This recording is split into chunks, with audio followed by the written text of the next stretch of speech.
जय हिंद दोस्तों, मैं महेंद्र शर्मा स्वागत करता हूं वन वर्ल्ड हिंदी में आपका। उम्मीद करता हूं आप खुश और स्वस्थ हैं। दोस्तों आइए दिखाते हैं पाक मीडिया की एक और लेटेस्ट डिबेट, क्योंकि हमीद बी सिंह जी ने बहुत ज़बरदस्त विश्लेषण करके बताया है कि कैसे पाकिस्तान का प्रधानमंत्री इमरान खान ने पाकिस्तानियों के लिए बहुत बड़ी समस्या खड़ी कर दी है। उसमें ये समस्या इस वजह से खड़ी हुई है कि इमरान खान ने कल जो तकरीर दी थी उसमें खड़ा होकर पाकिस्तान ने सिर्फ और सिर्फ सीधा सीधा ईयू को चैलेंज कर दिया। तो यूरोपियन यूनियन को चैलेंज करने का मतलब है कि पाकिस्तानियों बाहर रहने वाले पाकिस्तानियों की सबसे बड़ी समस्या खड़ी होगी है। तो कहीं ना कहीं इमरान खान को भारत की डिप्लोमेसी की कॉपी करनी चाहिए थी। हमीद बसीन जी ने इसका भी विश्लेषण बहुत ज़बरदस्त तरीके से किया है। तो दोस्तों देखिए डिबेट और कमेंट में अपनी प्रतिक्रिया जरूर दें। लास्ट में आपसे रिक्वेस्ट करूँगा, चैनल पर नए हैं तो चैनल को सबसे पहले सब्सक्राइब कीजिए, लाइक शेयर कमेंट जरूर कीजिए। दोस्तों जय हिंद, वंदे मातरम, भारत माता की। उन्होंने अगले दिन एक जलसे में बात की और ये कहा जा रहा था शायद ये पाकिस्तान की फॉरेन पॉलिसी के लिए बड़ा एक रुख है। और कहा जाता है कि पाकिस्तान पिछले 75 साल से एक सिक्योरिटी स्टेट रहा है और हम डिपेंडेंट रहे हैं सर वेस्टर्न वर्ल्ड के ऊपर। भले हौसला लेना हो, भला पैसा हो, भला मैन्युफैक्चरिंग हो, या भले अपनी आर्म्स इंडस्ट्री को डेवलप करना हो। अब पाकिस्तान वो जो मल्टीलैटरल डिप्लोमेसी है वहां से निकल के तो बायलैटरल पे आना चाह रहा है। समझ रहा है कि हमें चीन से सेटिंग कर लेनी चाहिए या रशिया के करीब आनी चाहिए। और वो जो मल्टीलैटरल फ्रंट से हम शायद इमरान खान एक तासुर पड़ा कि हमें बाहर निकालने लगे हैं। लेकिन साथ ही उन्होंने अगले दिन जो यूरोपियन यूनियन की सफीर को धमकी दी कि हम तुम्हारे गुलाम हैं, तुम हमें खत लिखती हो। लेकिन उन्होंने साथ ही आज क्या किया कि आज उन्होंने यूरोपियन यूनियन के जो काउंसिल के जो प्रेसिडेंट है उनको कॉल कर दिया है और कहा है जी कि हम अपना किरदार अदा करना चाहते हैं रूस और यूक्रेन के दरमियान ताल्लुकात ठीक करने में। आप सर इसे कैसे देखते हैं? एक तरफ धमकी लगा दी, दूसरी तरफ जो है वो नजदीक हो गए और प्रेसिडेंट ईयू काउंसिल को फोन कर दिया। ये इमरान खान साहब का क्या यू टर्न समझेंगे या क्या समझेंगे सर इसको?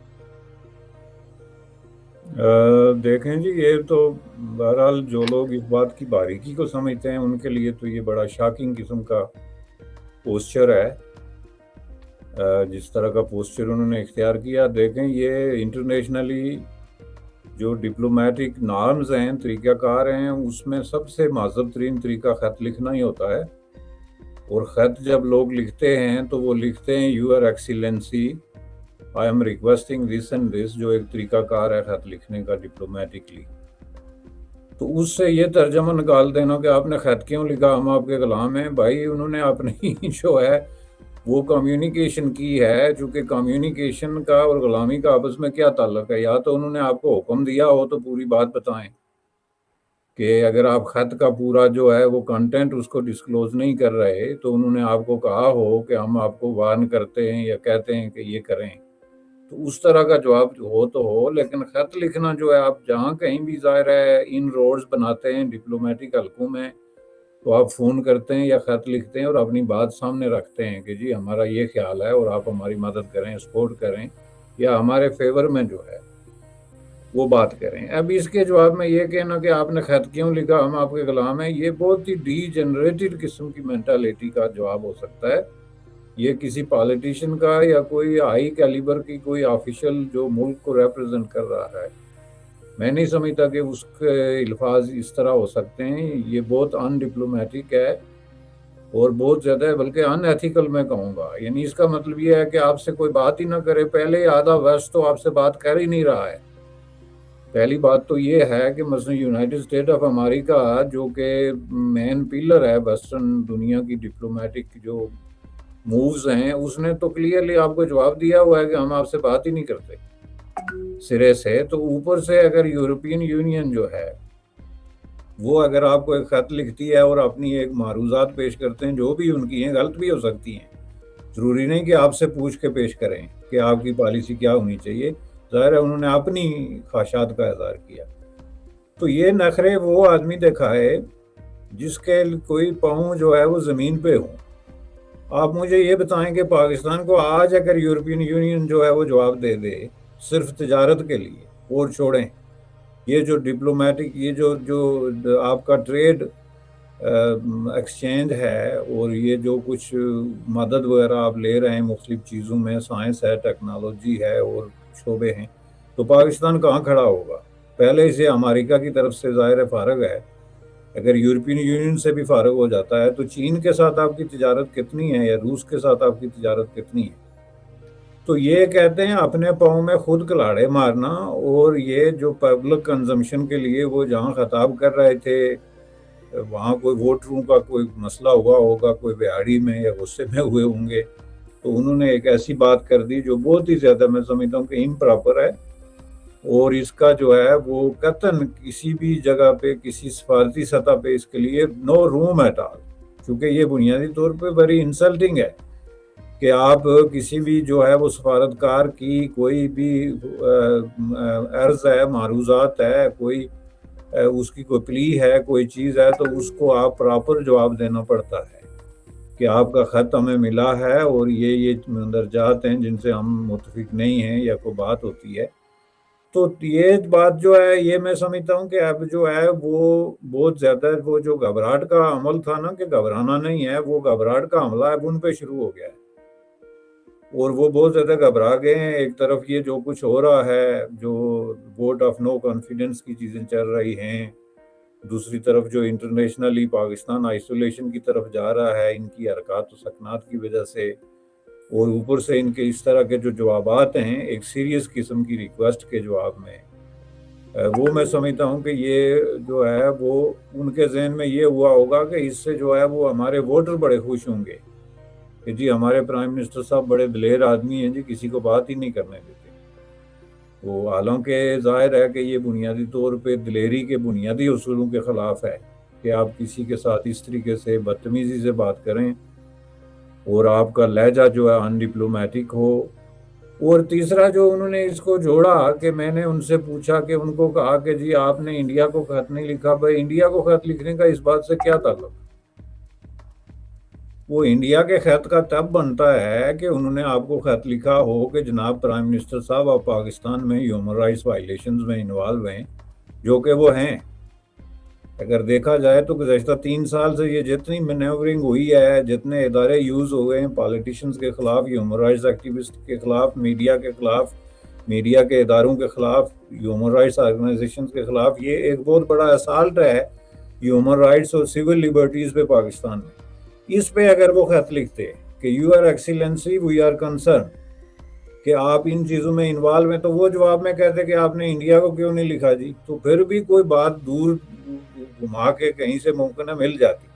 वो कहते हैं कि आप रूस और यूक्रेन के इशू पे हमारी सपोर्ट करें, तो वो कहते हैं आपने इंडिया को खत नहीं लिखा। भाई इस बात का इंडिया से क्या ताल्लुक है? मैं इसीलिए बार बार ये कहता हूँ जनाब इन्हीं फोरम्स पे कि पाकिस्तान में हुक्मरान तबका जो है वो साइकोलॉजिकली सिक हो गया है इंडिया से। ये जो इंडोफोबिया है वो इतना ज़्यादा बढ़ गया है कि लोग नॉर्मल ही नहीं रहते।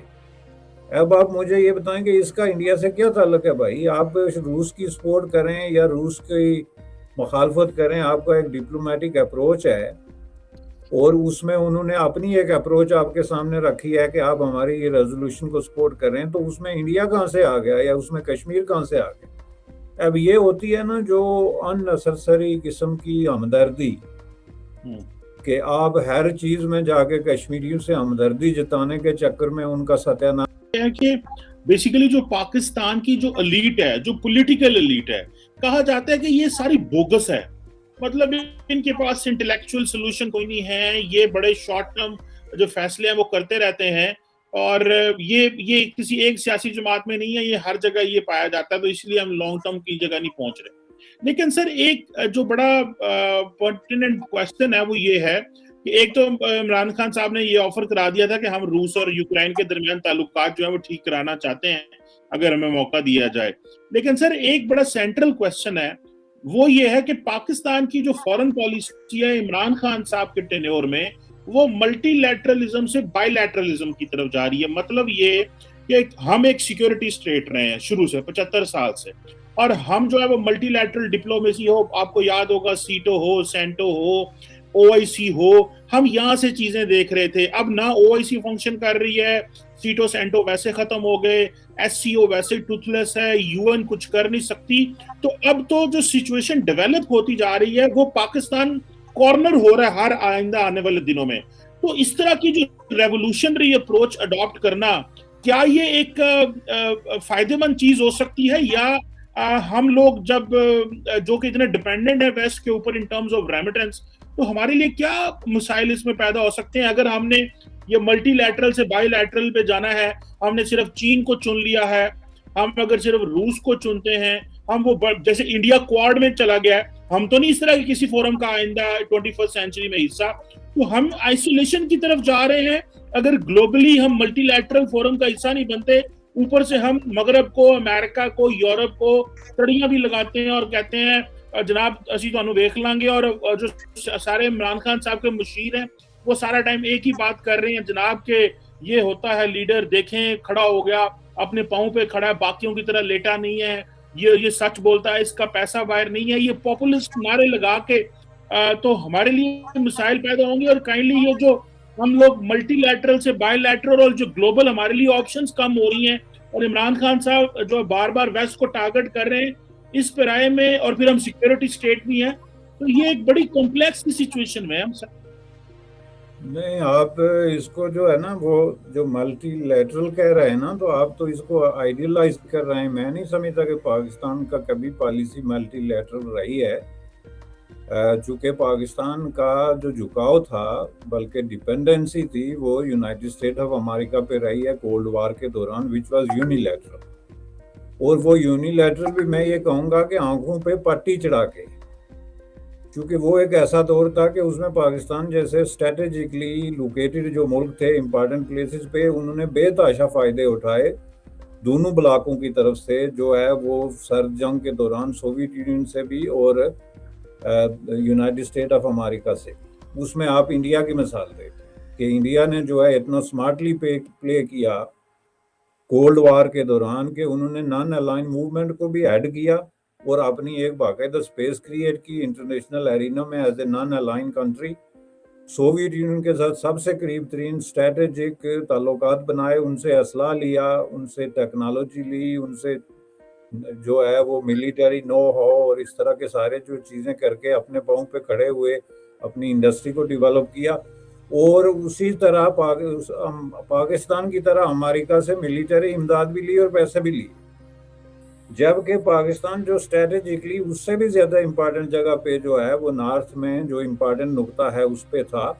लेकिन इन्होंने जो है अपनी सारे बंदूकें जो है वो अमेरिका के कदमों में फेंक दी कि नहीं जी हम आपके साथ हैं। कौन सा मल्टीलेटरल, आप नेटो को, सीटो को, सेनेटो को, या ये जो बगदाद पैक्ट वगैरह हैं, इनको आप मल्टीलेटरल नहीं कह सकते उस तरीके से देखा जाए, क्योंकि ये बुनियादी तौर पे एक ऐसे फोरम थे जो सोशलिस्ट कुव्वतों के खिलाफ कैपिटलिस्ट कुव्वतों ने क्रिएट किए, जिनको United state of America head करता था, और वही उसका जो है वो प्लानर भी था और डिसीजन मेकर भी था। ये आप हैरी ट्रूमैन से लेके डॉक्ट्राइन से लेके सारे देखते जाएं, उन्होंने कुछ पाया नहीं इसको कि हम नेटो से पहले जो ये पैक्ट हैं ये क्यों बना रहे हैं। उन्होंने क्लियरली कहा कि हम सोशलिज्म को फाइट करने के लिए और रूस की जो है सोवियत यूनियन की पेशकदमी रोकने के लिए ये फोरम बना रहे हैं, और इसमें जो मुल्क हमारे साथ आते हैं वो ज़ाहिर हमारे दोस्त हैं, और उसमें पाकिस्तान जैसे मुल्क जो है वो यूनिलैटरली था। अब उसका होना ये चाहिए था कि वो उसको ओपन करते, और यही हम कहते आए हैं फॉर लास्ट 25-30 ईयर्स कि भाई इनका तरीका ये नहीं था कि आप अपने आप को गिरव रख लें, जिसको कहते हैं कि जी आपने हमें असला दे दिया या मदद दे दी तो ठीक है हम आपके साथ हैं। आपकी ये लड़ाई बनती नहीं थी।